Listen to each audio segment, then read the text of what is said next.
Assalamualaikum warahmatullahi wabarakatuh. Alhamdulillahi nasta'inuhu wa nastaghfiruh wa na'udzu billahi min syururi anfusina wa min sayyiati a'malina. May yahdihillahu fala mudhillalah wa may yudlilhu fala hadiyalah. Asyhadu an la ilaha illallah wahdahu la syarikalah wa asyhadu anna Muhammadan abduhu wa rasuluhu la nabiyya ba'dah. Allahumma sholli ala sayyidina Muhammad wa ala ali sayyidina Muhammad. Rabbi syrah li sadri wa yassir li amri wahlul 'uqdatam min lisani yafqahu qawli, amma ba'du.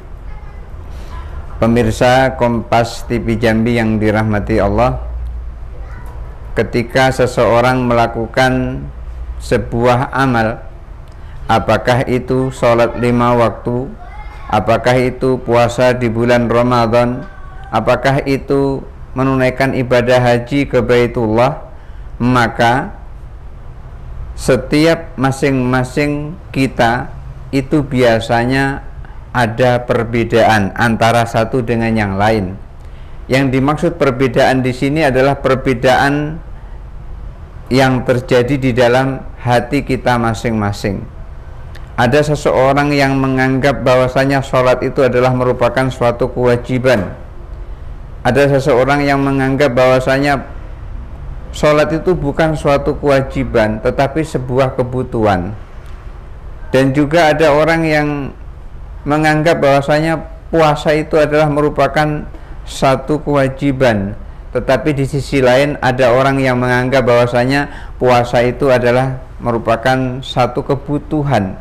Demikian juga menunaikan ibadah haji. Ketika seseorang menunaikan ibadah haji, ada yang menganggap bahwasanya itu adalah merupakan suatu kewajiban, tetapi di sisi lain ada yang merasakan itu adalah sebuah kebutuhan. Apa sesungguhnya yang membedakan rasa antara satu dengan yang lain itu? Padahal amalannya adalah sama, sholatnya adalah sama, puasanya adalah sama, hajinya juga melaksanakannya adalah sama, tetapi kok ternyata bisa berbeda. Pemirsa Kompas TV Jambi yang dirahmati Allah, ini sesungguhnya adalah yang mendasari adalah hati kita. Hati kita artinya adalah keimanan kita kepada Allah Subhanahu wa Ta'ala. Ketika seseorang imannya itu masih pada tataran iman taklid, maka orang itu ketika melaksanakan sholat dirasa adalah satu kewajiban, sehingga sholat itu merupakan sesuatu perbuatan yang berat. Demikian juga puasa, bagi orang yang taklid, imannya masih pada tingkatan taklid, yaitu adalah orang yang merasa puasa itu adalah merupakan satu kewajiban dan berat baginya untuk melakukan puasa itu karena itu adalah kewajiban. Kenapa kok demikian? Karena ketika seseorang dalam dirinya itu masih pada tataran tingkatan iman taklid, maka ia hanya merasa terbebani oleh kewajiban yang harus dilaksanakan. Gimana sih iman taklid itu? Iman taklid itu adalah al-imanun nasyi'u an ahdi qawli syaikhi, iman yang tumbuh dari mengambil ucapan gurunya. Begitu yang disampaikan oleh Imam Bejuri di dalam kitab Tuhfatul Murid ala Jawahir Tauhid, yaitu ketika seseorang beriman, imannya itu dia ambil dari perkataan gurunya.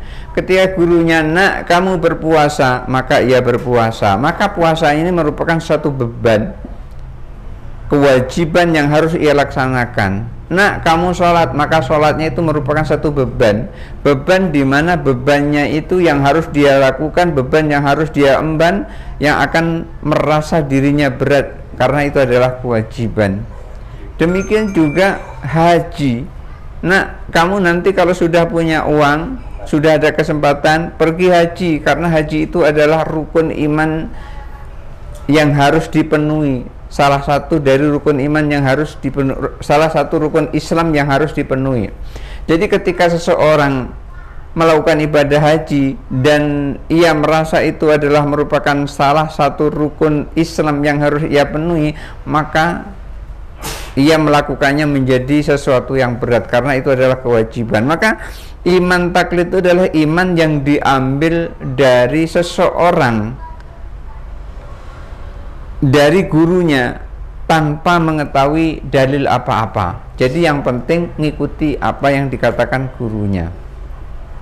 Tapi di sisi lain, ada orang yang merupakan ketika dia sholat itu ia merasa nikmat sekali, tidak terasa lagi sebagai kewajiban. Ia ketika puasa terasa nikmat sekali, bukan lagi ia rasa sebagai kewajiban. Ia menikmati puasanya itu. Dan juga ketika ia menunaikan ibadah haji, ia pun menikmati hajinya itu tanpa merasa ia terbebani dengan haji itu. Ini kenapa bisa begitu? Karena imannya dari iman taklid ia sudah naik menjadi iman ilmu. Apa itu iman ilmu? Iman ilmu itu adalah al-imanun nasyu, iman yang muncul min ma'rifati akidati wa adillatiha, dari mengetahui akidah dan dalil-dalilnya.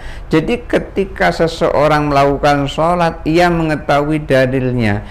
Ternyata orang yang melakukan sholat itu nanti akan memperoleh ridho dari Allah Subhanahu wa ta'ala.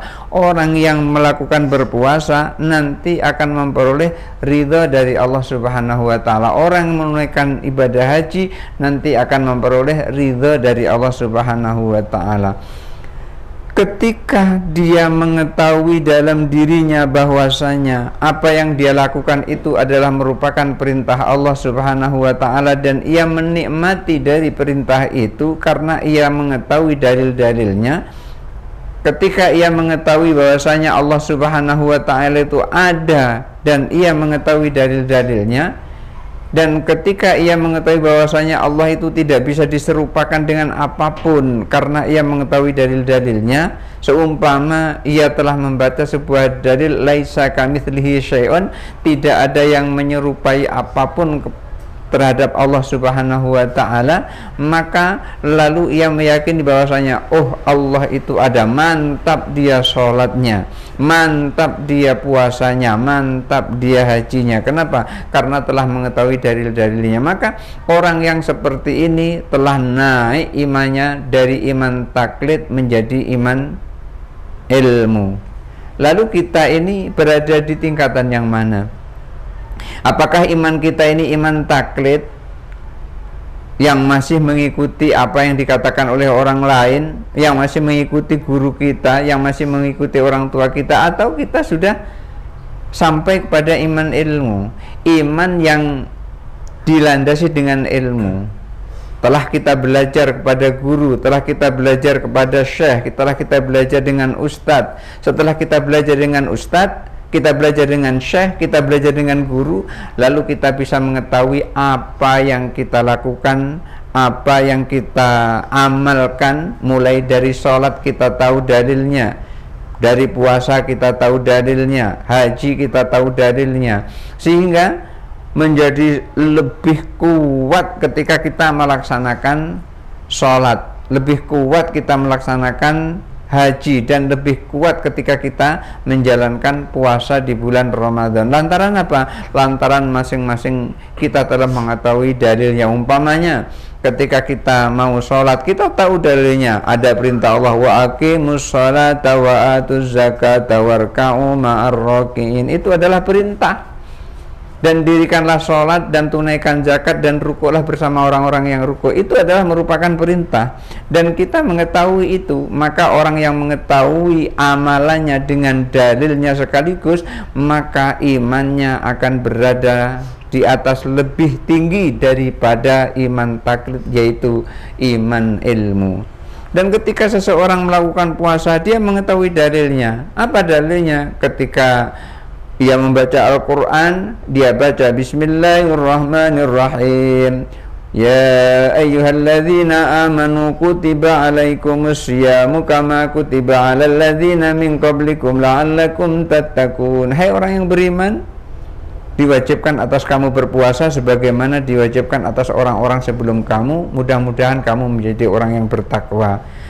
mantap dia menjalankan puasa di bulan Ramadan. Karena apa? Karena tahu dalilnya. Ketika dia mengetahui dalilnya itu, maka lancar dia melaksanakan puasa, sehingga dia ketika mengetahui manfaat dari puasa itu, ia lebih memilih puasa daripada tidak puasa. Tetapi ya masing-masing dari diri kita ini ada hak. Badan ada hak untuk dirinya, Allah ada hak dari kita. Artinya puasa kita adalah hak Allah. Jangan puasa sepanjang-panjang siang malam. Kita juga harus mengikuti syariat kalau puasa. Ya boleh puasa, setiap hari boleh puasa, tetapi ada saat-saat yang dilarang untuk berpuasa, seperti tanggal 1 Syawal kita nggak boleh puasa, tanggal 10 Zulhijjah nggak boleh puasa, tanggal 11 Zulhijjah kita nggak boleh puasa, 12 Zulhijjah nggak boleh puasa, 13 Zulhijjah nggak boleh puasa. Itu adalah namanya hari-hari yang dilarang untuk berpuasa. Kita boleh berpuasa, tetapi kita juga harus mengetahui kapan-kapan yang dilarang untuk berpuasa. Memang puasa itu adalah baik bagi kita, sehingga Rasulullah sampaikan bahwasanya puasa itu as-saumu junnah, puasa itu adalah benteng. Ketika seseorang nafsunya tidak terkendali, maka berpuasa, maka puasanya itu akan menjadi benteng. Kemudian puasa itu juga Rasulullah sampaikan sumu fatasihu, puasalah kalian niscaya kamu akan sehat. Jadi puasa itu bisa menyehatkan badan kita, menyehatkan tubuh kita. Nah, di sini ketika seseorang beramal, beribadah, saat dia beramal, saat dia beribadah mengetahui dalilnya, maka orang itu imannya naik menjadi iman ilmu, iman yang didasarkan pada ilmu. Dan ini tidak akan bisa dicapai kecuali seseorang mau menghadiri majelis taklim. Mari masyarakat di Jambi, saya ingin mengajak sama-sama kita taklim, sama-sama kita belajar. Mari kita hadir, umpamanya pada malam Senin atau hari Minggu malam Senin, hadir di Masjid Jami Al-Hikmah Kebun Kopi. Kita sama-sama belajar di sana, menggali ilmu. Insya Allah nanti di sana kita bisa belajar ilmu syariat, kita belajar fikih bersama ustadz yang mengajar di sana. Dan juga mari kita belajar ketika hari subuh Minggu di Masjid Nurul Hasanah Sungai Kambang. Insya Allah di sana setiap subuh Minggu, subuh Ahad, kita akan belajar juga dengan ustadz-ustadz, dengan guru-guru kita di sana. Ini nanti akan menjadikan iman kita yang dari iman taklid menjadi iman ilmu. Mudah-mudahan Allah mudahkan kita meraih iman dari taklid menjadi iman ilmu, sehingga ibadah kita semuanya kita mengetahui landasannya, tidak serampangan, dan kita menjadi lebih kokoh dalam beribadah kepada Allah Subhanahu wa Ta'ala. Barangkali itu saja dulu yang bisa saya sampaikan kesempatan ini, mudah-mudahan ada manfaatnya. Hadanallahu wa iyyakum ajma'in, wallahul muwaffiq ila aqwamit thoriq. Wassalamualaikum warahmatullahi wabarakatuh.